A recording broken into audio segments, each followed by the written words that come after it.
Màmá. Adé mi. Màmá. Kí ni mo wá wò lójú ọmọ mi yìí? Ṣé èyí tẹ́ mo yọ? Kò mọ̀ bẹ́ẹ̀ wúdé. Kò bẹ́ẹ̀ wúdé. Kò bẹ́ẹ̀ wúdé lọ wá rọ̀gbọ̀n mọ́mọ lójú láì ṣe wẹ́dà. Màmá. Tí n bá sọ ohun tó ṣẹlẹ̀ fún yín, ẹ̀yin gan ẹ̀ mọ̀ sọ pé nǹkan ṣẹlẹ̀.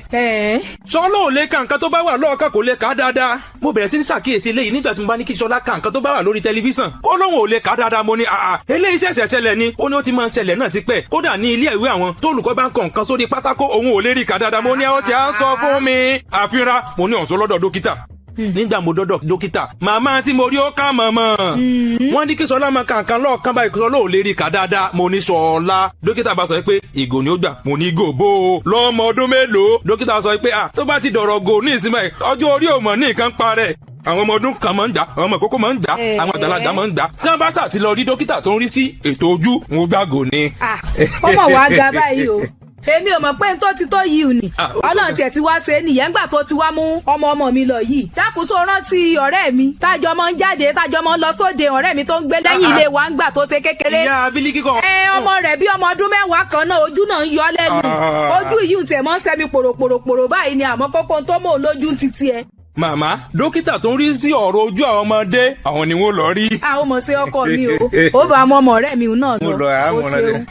Mọ̀tàdé, oṣù abẹ́mi náà wá gò kankan mi náà tẹ̀ mọ́ fi sakọ kiri abúlé wa. Màmá, kí ni mo ṣe takọ̀? Èmi rò pé gbogbo àwọn tí ń lo ògò bóyá fi ń sakọ ni. Àkọ́kọ́. Ìmọ̀ pé àwọn tó ní ìpèníjà ojú ní ń lò. Ẹni bá ti ní ìpèníjà ojú, yálà ọmọdé ni o, yálà àgbàlagbà ni o, kàn lọ rí dókítà tó ń rí sí ọ̀rọ̀ ojú, wọ́n ti ṣẹlẹ̀ lórí. Ọ̀dà o. Gbogbo ọmọ Nàìjà ẹ péjọ síbí. Kì í ṣe nǹkan burúkú ni pé kọ́mọdé máa lo ìgò ojú. Kò sí ọjọ́ orí tọ́mọdé wà tí kò lè lo ìgò ojú tí kò bá ríran dáadáa. Gbogbo ọmọdé tán jẹ́ àfín ló máa nílò kí wọ́n máa lo ìgò ojú.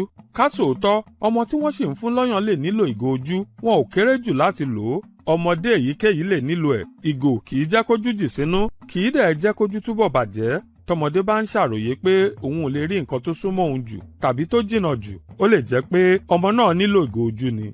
Tí ọmọ ò bá ríran dáadáa, ó lè má lè yege nínú ìdánwò níléèwé, ó lè má fẹ́ máa bá àwọn ọ̀rẹ́ ṣeré tí kò bá ríran dáadáa. Kì í ṣe gbogbo ọmọ tó ń lo ìgò ojú ló máa lò lọ títì. Àwọn kan máa dẹ́kun lílò lẹ́yìn tí àwọn dókítà ojú bá ṣàyẹ̀wò fún wọn. Tí ọmọ tí kò ń ríran dáadáa ò bá tètè rí dókítà nígbà tó ṣì kéré, ojú yẹn yóò máa bàjẹ́ díẹ̀díẹ̀ tó fi máa dàgbà tí kò sì ní máa ríran dáadáa mọ́. Torí náà, ẹ̀yin èèyàn mi, ẹ jẹ́ ká ran àwọn ọmọ wa tó ń ṣàròyé nípa ìṣòro ojú àtàwọn míì tí wọ́n ń ké gbàjarè ìṣòro ojú lọ́wọ́. Ká gbé wọn lọ rí dókítà onítọ́jú ojú tó máa ṣàyẹ̀wò fún wọn. Tí wọ́n bá pé oṣù 6, tá a bá rí èyí ṣe, ó kéré pin tí wọ́n bá pé ọdún 2 sí 3 kí wọ́n lọ ṣe àyẹ̀wò ojú.